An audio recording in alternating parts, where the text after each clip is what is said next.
Hello everyone, कैसे हो आप सब? आई होप सब बढ़िया होंगे। ठंड में घर पे होंगे, ठंड से बच के रहिए। और हमारी जो आज की क्लास है ये है हम पढ़ रहे थे बीएससी एग्रीकल्चर थर्ड सेमेस्टर के ऑर्गेनिक फार्मिंग। और ऑर्गेनिक फार्मिंग में हमने ऑर्गेनिक फार्मिंग में पढ़ा, उसके बाद हम ग्रीन मेन्यूर के बारे में पढ़ रहे थे। तो जो आगे का हमारा आज का टॉपिक है ग्रीन मेन्यूर, जो लास्ट डे हमने पढ़ी था लास्ट टॉपिक ग्रीन मेन्यूर का, उसका आगे का भाग आज हम पढ़ेंगे। तो आइए शुरू करते हैं हम आज की अपनी क्लास को दोस्तों।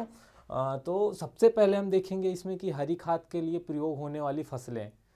पिछली क्लास में हमने हरी खाद या ग्रीन मेन्यूर के बारे में पढ़ा, क्या फ़ायदे होते हैं, कैसे होते हैं, क्या क्या चीज़ें होती हैं। हमने एक तरफ से उसके बारे में जाना।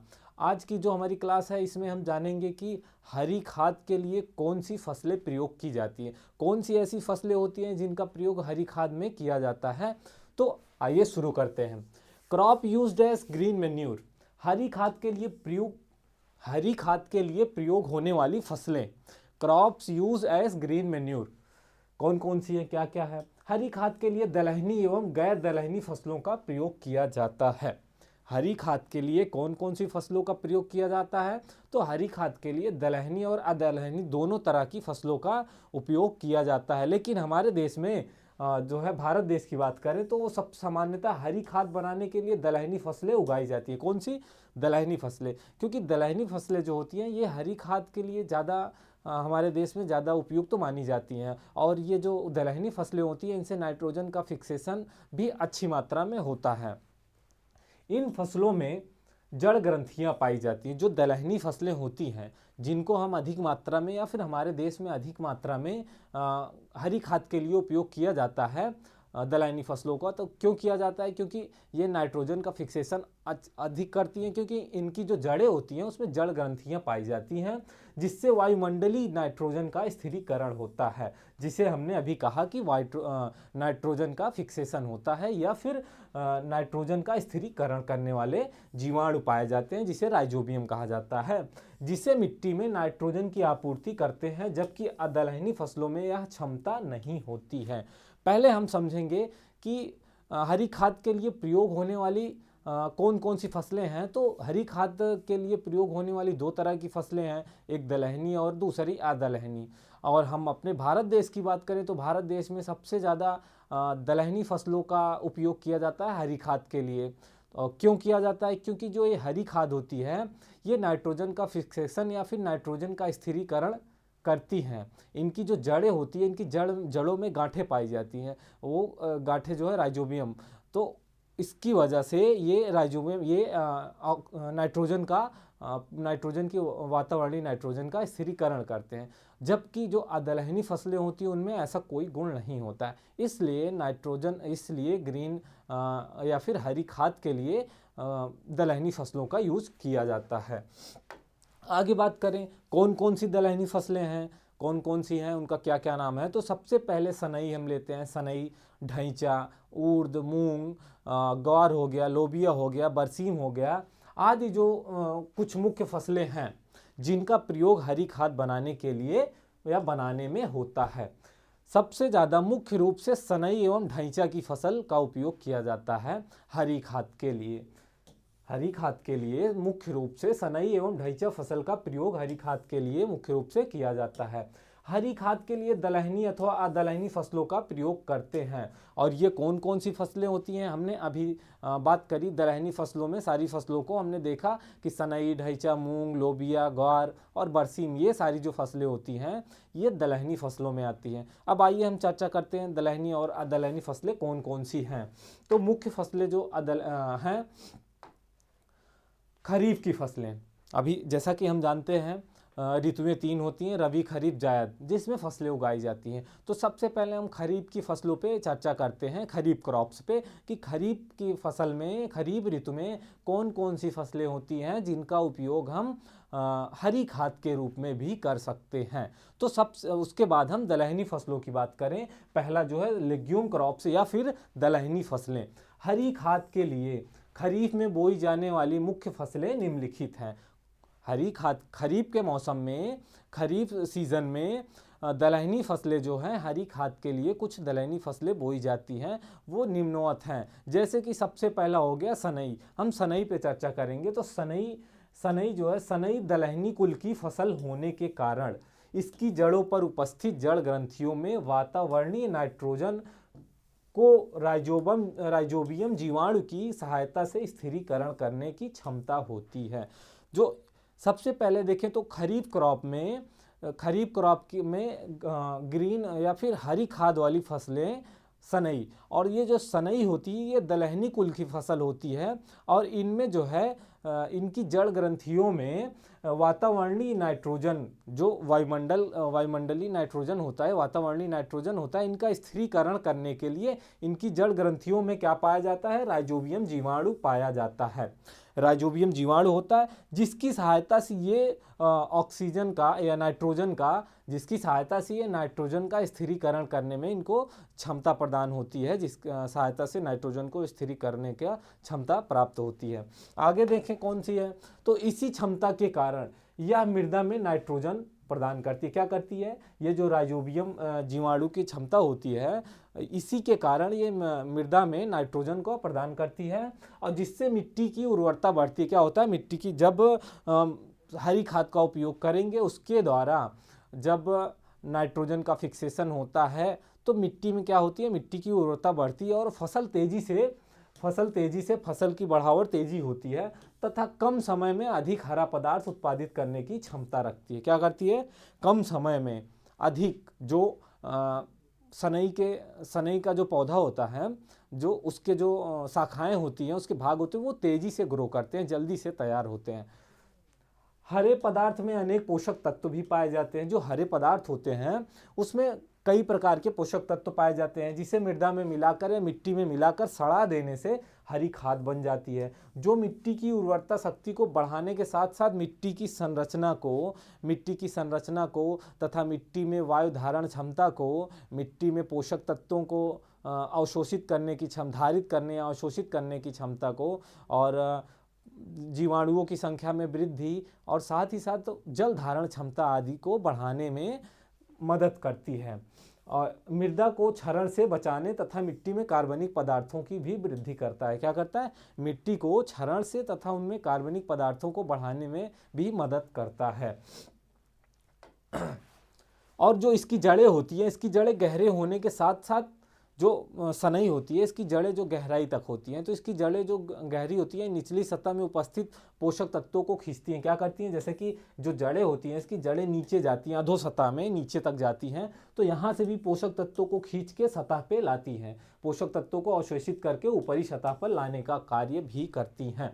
हरी खाद के प्रयोग से गुणवत्ता पूर्ण उत्पादन में वृद्धि होती है तथा जल, जमीन एवं वातावरणीय प्रदूषण कम होता है। क्या होता है, अगर हम हरी खाद का प्रयोग करेंगे तो उसके द्वारा हमारी जो जल, मिट्टी, वातावरण सब जो है प्रदूषण से मुक्त होता है या उसकी वजह से प्रदूषण कम होता है। ये जो हरी खाद होती है इसका प्रयोग करने से हमारे वातावरण पे कोई भी हानिकारक प्रभाव नहीं पड़ता है। सनई को हरी खाद के रूप में उगाने एवं उचित अवस्था पर इसे मिट्टी में मिलाने पर 100 से 120 किलोग्राम नाइट्रोजन प्रति हेक्टेयर प्राप्त होता है। क्या होता है, कितना, 100 से 120 किलोग्राम नाइट्रोजन जो है 1 हेक्टेयर में प्राप्त होता है। अगर सनई को हम खेत में ट्रैक्टर द्वारा है या हल द्वारा उसकी जुताई करके मिट्टी में मिला देते हैं तो उनमें जो है जब पूरी तरह से सड़ जाती है खाद, सनई सड़ जाती है, तो उसमें जो नाइट्रोजन की मात्रा बढ़ती है वो कितना, 80 से 120 किलोग्राम नाइट्रोजन प्रति हेक्टेयर प्राप्त होता है। और इसके साथ साथ अन्य पोषक तत्व भी प्राप्त होते हैं जो इसके बाद उगाने वाली फसलों को मिलते हैं। क्या करते हैं कि जब ये सनई की जो फसल को हम मिट्टी में मिला देते हैं और उसके बाद जो फसल उगाते हैं तो उसकी फसल में की जो वृद्धि होती है या उसकी जो गुणवत्ता होती है, जो उसका उत्पादन की गुणवत्ता होती है वो काफ़ी अच्छी होती है और उनमें पोषक तत्व का भी वो होता है। और इस फसल को उगाने पर खरपतवारों का भी नियंत्रण हो जाता है। अगर सनई को उगाते हैं खेतों में तो इसके वजह से खरपतवारों पर नियंत्रण होता है तथा कुछ हानिकारक सूत्रकृमियों की भी रोकथाम होती है। जो सूत्रकृमि होते हैं उनका भी रोकथाम किया जाता है। भारत में हरी खाद के प्रयोग की जाने वाली मुख्य फसल है या मानसून के आरंभ में वर्षा होने पर बोती है। ये सनई जो होती है भारत में ग्रीन मेन्यूर या फिर हरी खाद के लिए सबसे ज़्यादा उगाई जाने वाली फसल है। और इसको जो उगाया जाता है कब, मानसून के प्रारंभ होने पे, वर्षा के प्रारंभ होने पे जो है इसको बुआई करते हैं। कुछ सप्ताह में यह 5 से 6 फीट की ऊंचाई होती है। कितना, 5 से 6 फीट की ऊंचाई प्राप्त कर लेती है। और सभी प्रकार की मृदाओं में इसको उगा सकते हैं। क्या करते हैं, सनई को जो है हर प्रकार की मिट्टी में उगा सकते हैं। इसके लिए कोई मिट्टी विशेष की आवश्यकता नहीं होती है कि इसी मिट्टी में विशेषता इसी मिट्टी में उगाया जा सके। भूमि में जल निकास होना आवश्यक होता है और अच्छे जल निकास वाली बलुई अथवा दोमट मृदाओं के लिए उत्तम दलहनी हरी खाद की फसल है। अगर हमें बहुत अच्छा इससे उत्पादन प्राप्त करना है तो इसके लिए दोमट मृदा, वैसा जैसा कि जानते हैं सारी फसलों के लिए जो है दोमट मृदा सबसे अच्छी मानी जाती है, सबसे उपयुक्त मानी जाती है। तो अगर सनई का भी अच्छा उत्पादन हमें प्राप्त करना है तो सबसे पहले ये देखना है कि जहाँ पे उगा रहे हैं वहाँ पे जल निकास अच्छा हो और उसके साथ साथ वो जो मिट्टी बलुई अथवा दोमट हो, तो दलहनी फसलों का उत्पादन अच्छा, दलहनी खाद का उत्पादन अच्छा प्राप्त होता है। इसकी बुआई जो है मई से जुलाई तक वर्षा प्रारंभ होने पर या फिर सिंचाई करके भी की जा सकती है।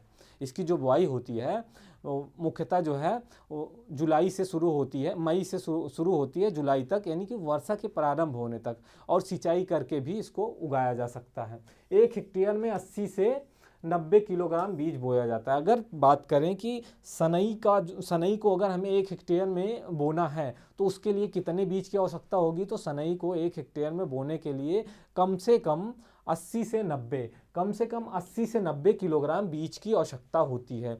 अगर वहीं इसको मिश्रित करके बोएं, किसी और अन्य फसल के साथ बोएं, तो उस अवस्था में 30 से 40 किलोग्राम बीज प्रति हेक्टेयर 30 से 40 किलोग्राम बीज प्रति हेक्टेयर पर्याप्त होता है। यह तेज वृद्धि तथा मूसला जड़ वाली फसल होती है जो खरपतवारों को दबाने में समर्थ होती है। बुआई के 40-45 दिन बाद इसको खेत में पलट देते हैं।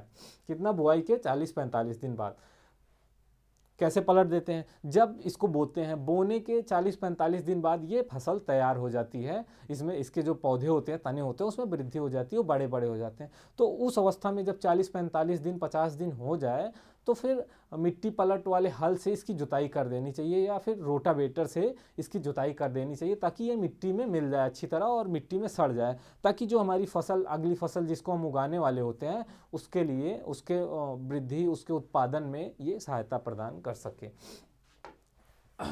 सनई की फसल 20 से 30 टन हरा पदार्थ एवं 85 से 120 किलोग्राम नाइट्रोजन प्रति हेक्टेयर मृदा को प्राप्त होता है। नरेंद्र, जो कुछ इसकी वेराइटीज़ है, तो वेराइटी कौन सी है, नरेंद्र सनई 1 और हरी खाद की प्रमुख प्रजाति है। कौन सी, नरेंद्र सनई 1, ये हरी खाद की प्रमुख प्रजाति है। अगला जो बात करेंगे हम ढैंचा पे बात करेंगे, ये भी एक दलहनी फसल है।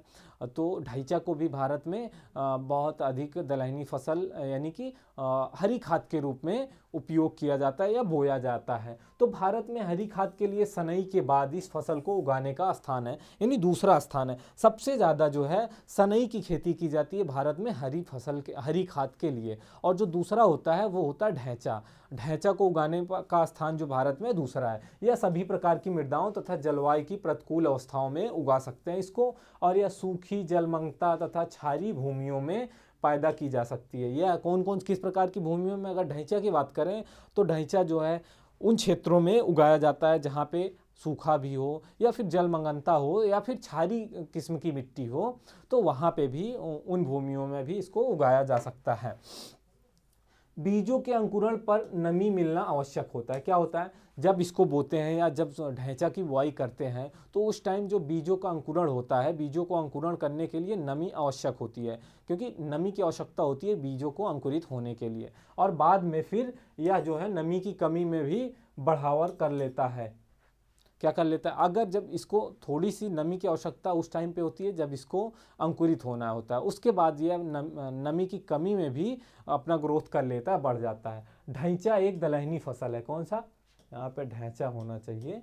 ढैंचा एक दलहनी फसल है। यह सभी प्रकार की जलवायु एवं मृदा में विकसित होती है। क्या होता है, ढैंचा हर प्रकार की जलवायु और मृदा में विकसित हो सकती है। यह तेजी से बढ़ने वाली हरी फसल है जो बुआई के 40-45 दिन बाद जब पुष्प आने की अवस्था होती है और पौधे लगभग 2 से 2.5 फीट के हो जाते हैं, तब इन्हें ज़मीन में जोत दिया जाता है, दबा दिया जाता है। ढैंचा जिस तरह से सनई को हम वो करते हैं, उसी तरह से ढैंचा को भी 40 से 45 दिन बाद जो है, जब इसमें फूल आना शुरू हो जाता है, तो इस अवस्था में इसको जो है मिट्टी पलट हल से, रोटावेटर से या हैरो से इसकी जुताई करके मिट्टी में मिला देते हैं। इसे मिट्टी में एकदम मिला देते हैं और फिर यह फसल सूखे, बरसात एवं पानी से भरे खेतों में भी आसानी से उगाई जाती है। ये जो ढैंचा की फसल होती है, यह हर तरह की भूमि में उगाई जा सकती है, जैसे कि सूखा हो गया, बरसात हो गया, या फिर जिन क्षेत्रों में पानी भरा होता है वहाँ पे भी आसानी से इसको उगाया जा सकता है। हरी खाद के लिए ढैंचा बीज की मात्रा, अगर 1 हेक्टेयर में हमें हरी खाद प्राप्त करने के लिए ढैंचा बीज की 20 से 25 किलोग्राम प्रति हेक्टेयर की दर से आवश्यकता होती है या फिर प्रयोग किया जाता है। इससे लगभग 100 से 200 कुंटल पर हेक्टेयर हरा पदार्थ प्राप्त होता है। अगर 1 हेक्टेयर में हम ढैंचा की बुआई करते हैं तो उसमें से लगभग 100 से 200 कुंटल, कितना, 100 से 200 कुंटल प्रति हेक्टेयर जो है हरा पदार्थ प्राप्त होता है, जिससे लगभग 78 से 80 किलोग्राम नाइट्रोजन भी प्राप्त होता है। कितना नाइट्रोजन जो है 78 से 80 किलोग्राम प्राप्त होता है। जैसा कि अभी हमने सनई में देखा कि सनई में 80 से 120, तो इसमें जो है 78 से 80 किलोग्राम नाइट्रोजन पर हेक्टेयर प्राप्त होता है। यह एक दलहनी फसल है। यह सभी प्रकार की जलवायु, मृदा और दशाओं में सफलतापूर्वक उगाई जाती है। जलमग्नता की अवस्था में, जिन क्षेत्रों में पानी भरा होता है, उस अवस्था में भी यह 1.5 से 1.8 मीटर की ऊंचाई के समय में ऊंचाई कम समय में ही पा लेती है। कितना, इसकी जो ऊंचाई होती है 1.5 से 1.1 मीटर होता है, और यह जो है जल मग्नता क्षेत्रों में भी आसानी से वृद्धि कर लेती है। यह फसल 1 सप्ताह तक 60 सेंटीमीटर पानी में भरा रहना भी सहन कर लेती है। अगर ढैंचा को, या ढैंचा कि जहां हम खेती करें हों, जिन क्षेत्रों में ढैंचा की बुआई की हो, वहां पे लगभग अगर 7 दिन या 1 सप्ताह के आसपास भी अगर इन खेतों में पानी भरा है, तो ये आसानी से सरवाइव कर लेंगी, जी लेंगी, इन पे कोई बहुत प्रभाव नहीं पड़ेगा। अंकुरण होने के कारण यह सूखे को सहन करने की क्षमता रखती हैं। इससे लवणी तथा क्षारीय मृदाओं में भी उगाया जाता है। हरी खाद प्रति हेक्टेयर 60 किलोग्राम बीज की आवश्यकता होती है। ऊसर में, जिन ऊसर भूमियां जो होती हैं, ऊसर भूमि में ढैंचे 45 दिन में 20 से 25 टन हरा पदार्थ तथा 85 से 105 किलोग्राम नाइट्रोजन मृदा को प्राप्त करते हैं। यह जो है धान की रोपाई से पहले, धान से रोपाई के पूर्व से पहले कैंचा की सहायता से पलटाई से खरपतवार नष्ट हो जाते हैं, जैसे कि पंत ढैंचा वन तथा हिसार ढैंचा वन हरी खाद में प्रयोग किए जाने वाली प्रमुख प्रजाति है। ऐसा पूछा जाता है कि हरी खाद में ढैंचे की कौन सी वैरायटी है कि जो हरी खाद के लिए प्रयोग की जाती है। तो पहला है पंत ढैंचा वन और दूसरा है हिसार ढैंचा 2, हिसार ढैंचा 1, ये दोनों जो है हरी खाद के लिए मुख्यतः प्रयोग की जाती हैं। अभी हमने देखा रबी की फसल में कौन कौन सी, रबी के सीज़न में कौन कौन सी दलहनी फसलें हरी खाद के लिए प्रयोग की जाती हैं। वैसे तो लगभग जो हमने सनई, ढैंचा, मूंग, उर्द की बात करी, सारी जो खरीफ ऋतु में फसलें आती हैं उनका प्रयोग हरी खाद के रूप में प्रयोग किया जाता है। लेकिन यहाँ पे हम एक एक का तो बता नहीं सकते, हमने मुख्यतः जो है सनई और ढैंचा के बारे में बताया। अब हम रबी की क्रॉप पर चर्चा करेंगे कि रबी के सीज़न में दलहनी फसलों में कौन कौन सी फसलें उगाई जाती हैं रबी के सीजन में। तो दलहनी फसलें, रबी की फसलें या रबी क्रॉप्स, दलहनी फसलें जो हैं रबी की ऋतु में प्रयोग किए जाने वाली मुख्य दलहनी फसलें, जैसे कि मेथी हो गया, मसूर हो गया, खिसारी हो गया, सेंजी या मुरैला, मटर व बरसीम आदि, ये कुछ जो फसलें होती हैं, कुछ क्रॉप्स होती हैं जो रबी क्रॉप में हरी खाद के रूप में उगाई जाती हैं। बरसीम की कटाई करने के बाद हरी खाद के रूप में प्रयोग किया जाता है। क्या बरसीम को जो है उसको कटाई कर लेते हैं और उसको हरी खाद के रूप में प्रयोग कर लेते हैं। और कुछ अदलहनी फसलें होती हैं, नॉन लेग्यूमिनस क्रॉप्स होती हैं। कौन कौन सी होती हैं? रबी में मुख्य रूप से जई को अदलहनी हरी खाद की फसल के रूप में प्रयोग कर सकते हैं। कौन सा? जई यानी ओट्स। हमने पिछली क्लास में ओट्स के बारे में भी चर्चा करी थी और ओट्स के बारे में पढ़ा था कि ओट्स की क्रॉप जो है वो क्या क्या उपयोग होते हैं, कैसे उगाई जाती है। ओट्स के या फिर जई के कल्टीवेशन के बारे में पढ़ा था। तो रबी की जो मुख्य रूप से रबी में दलहनी फसलों में हरी खाद के रूप में प्रयोग किए जाने वाली मुख्य फसल जई है। कौन सी है? जई को माना जाता है या जई को प्रयोग कर सकते हैं। वैसे तो जौ को इस ऋतु में हरी खाद के रूप में, हरी खाद की फसल के रूप में प्रयोग किया जा सकता है और सरसों, रई, शलजम, मूली आदि को भी हरी खाद के रूप में, फसल के रूप में प्रयोग किया जा सकता है। तो हमने आज ये देखा कि हरी खाद, या इस बारे में अध्ययन करा कि हरी खाद के लिए कौन कौन सी फसलें प्रयोग की जाती हैं और उसमें हमने रबी और खरीफ दोनों में अलग अलग अध्ययन किया कि रबी के मौसम में कौन कौन सी फसलें होती हैं जो हरी खाद के रूप में प्रयोग की जाती हैं या की जा सकती हैं, और खरीफ ऋतु में कौन कौन सी फसलें हैं जिनका हम हरी खाद के रूप में प्रयोग कर सकते हैं, और अदलहनी फसलें कौन कौन सी होती हैं उनके बारे में हमने चर्चा करी। जैसे कि जई को अदलहनी फसलें जई है लेकिन उसको हरी खाद के रूप में प्रयोग कर सकते हैं। वैसे ही जौ को भी हरी खाद के रूप में प्रयोग कर सकते हैं। उसके साथ साथ सरसों हो गया, रई हो गई या फिर मूली हो गया, इसको भी हरी खाद के रूप में, हरी खाद की फसल के रूप में प्रयोग किया जा सकता है। आज की जो हमारी क्लास है यहीं पे समाप्त होती है दोस्तों। हम मिलते हैं अगली क्लास में एक नए टॉपिक के साथ। तब तक के लिए जय हिंद, और ठंड में घर पे रहिए, मस्त रहिए, स्वस्थ रहिए। जय हिंद।